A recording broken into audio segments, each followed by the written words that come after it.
আজকে ফের আদালতে পেশ সন্দীপ ঘোষকে। আজ শেষ সন্দীপ ঘোষের 8 দিনের সিবিআই হেফাজত। আজ ফের আদালতে পেশ করা হবে সন্দীপ ঘোষকে।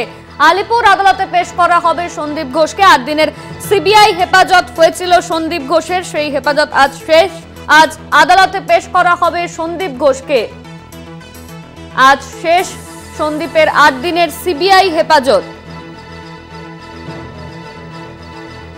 আজ ফের আদালতে পেশ সন্দীপ ঘোষকে। আলিপুর আদালতে তোলা হবে তাকে।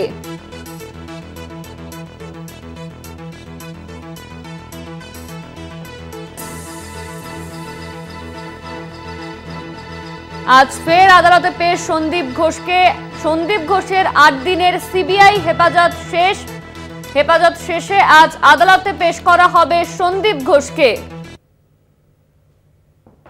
মঙ্গলবার আলিপুর আদালতে তোলা হয়েছিল সন্দীপ ঘোষকে। আজ 8 দিন শেষ। আলিপুর আদালতে পেশ করা হবে সন্দীপ ঘোষকে। আর্থিক দুর্নীতি মামলায় গ্রেপ্তার করা হয়েছিল তাকে। আর আজ সিবিআই হেফাজত শেষ। হেফাজত শেষে আজকে আলিপুর কোর্টে তোলা হবে সন্দীপ ঘোষকে। আরজিকরের প্রাক্তন অধ্যক্ষ সন্দীপ ঘোষ, তাকে 8 দিনের সিবিআই হেফাজত দেওয়া হয়েছিল। মঙ্গলবার তাকে তোলা হয়েছিল আদালতে। তারপর 8 দিনের সিবিআই হেফাজত হয় তার।